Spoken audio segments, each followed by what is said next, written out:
En la gráfica tenemos el comportamiento teórico de un diodo, viendo su relación corriente-voltaje.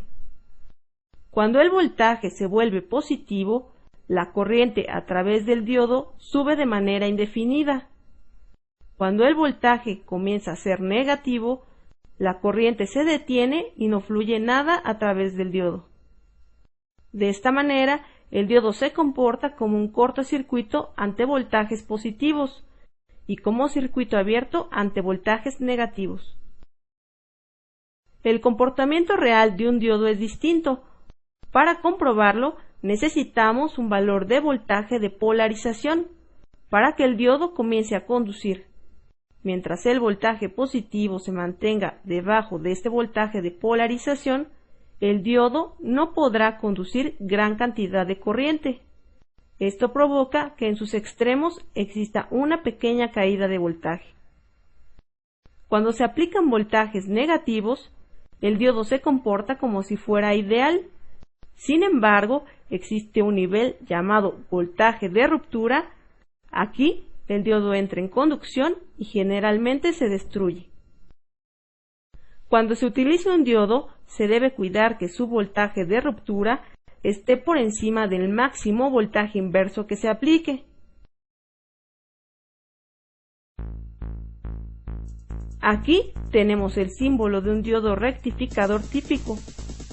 La base del triángulo corresponde al material tipo P o ánodo. La línea paralela a la base corresponde al material tipo N y las líneas adicionales simulan las terminales del dispositivo.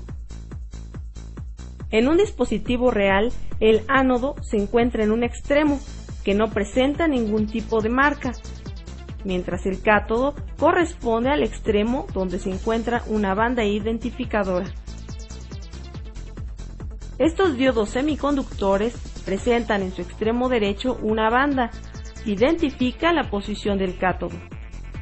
Aunque esta es una regla casi general, existen encapsulados como este, en el que cada una de las terminales tiene un signo que corresponde a la polarización que debe tener el dispositivo para entrar en su estado de conducción, o también pueden traer impreso el símbolo de identificación de terminales.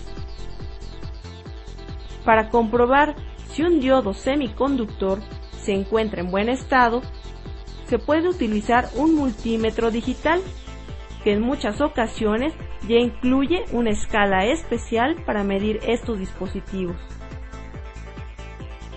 Cuando se aplica la terminal roja al cátodo del diodo y la negra al ánodo, en el display debe aparecer una indicación de resistencia muy alta, lo que significa que el dispositivo no está conduciendo.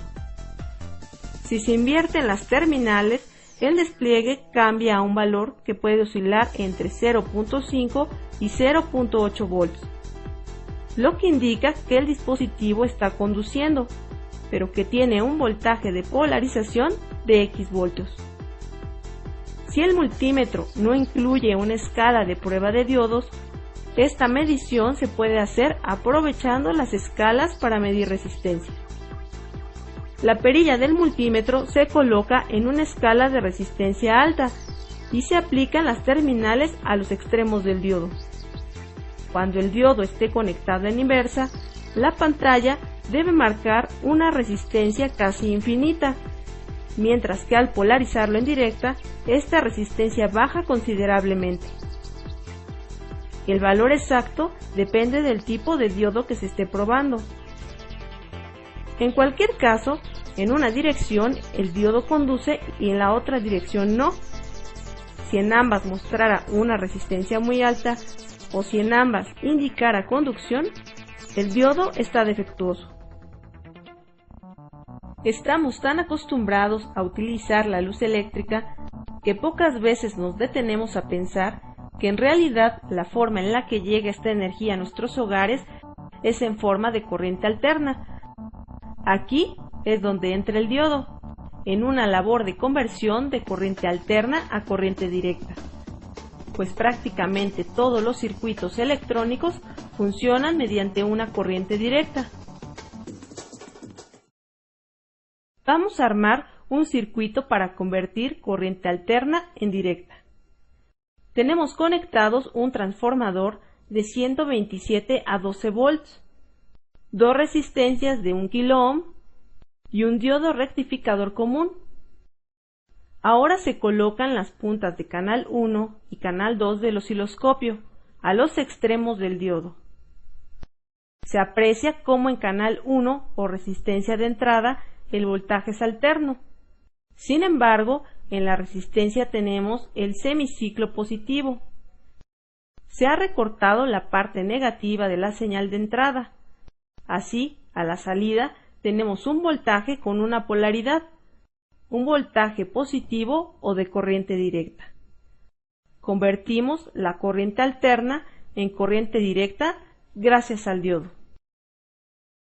Si se conecta a la resistencia de salida un condensador en paralelo, en los oscilogramas el voltaje directo obtenido es lineal y sin variaciones bruscas.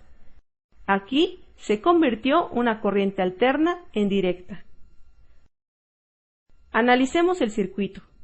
Un transformador toma la corriente alterna a su entrada y la convierte a un valor más manejable a su salida. Sin embargo, sigue siendo alterna. Tenemos una polaridad con el extremo positivo en el lado A y el negativo en el lado B. Aquí el diodo está polarizado en directa. Si suponemos que es un dispositivo ideal, se comporta como un cortocircuito y la corriente puede circular a través de ambas resistencias, gracias a que el diodo permite el paso de la corriente. Cuando la polaridad se invierte, en el lado A se encuentra el extremo negativo y el positivo en el lado B. El diodo está polarizado de manera inversa. Al considerarlo un diodo ideal, se asemeja a un circuito abierto. Aquí, la corriente circula a través de la primera resistencia y por la segunda no circula nada. El diodo provoca que la corriente circule solo cuando el voltaje tiene cierta polaridad, y si el voltaje se invierte, la corriente que circula se vuelve cero. Así, se convierte una corriente de dos direcciones a una corriente de una dirección. A estos rectificadores se les llama de media onda. Con el mismo circuito pero con un arreglo de 4 diodos semiconductores, 2 apuntando en una dirección y otros 2 hacia el lado contrario, suponemos un voltaje positivo entrando por la terminal A y un voltaje negativo en la terminal B. Cuando convertimos los diodos según su polaridad, D1 y D4 se comportan como cortocircuitos, mientras los diodos D2 y D3 se comportan como circuitos abiertos. La corriente circula a través de los diodos D1 y D4 y pasa a través de la resistencia. Por los diodos interiores no circula corriente, pues están polarizados en inversa. Cuando la polaridad se invierte, negativo en terminal A y positivo en terminal B, los diodos D1 y D4 se mantienen abiertos, mientras que los diodos D2 y D3 son los que conducen. De esta manera, la dirección de la corriente en la resistencia de salida se ha conservado constante, aunque la polaridad en el transformador ha estado cambiando. A este arreglo de diodos más efectivo se le llama rectificador de onda completa. Añadiendo un condensador en paralelo con la resistencia de salida, tenemos un voltaje más regulado. Esta configuración de 4 diodos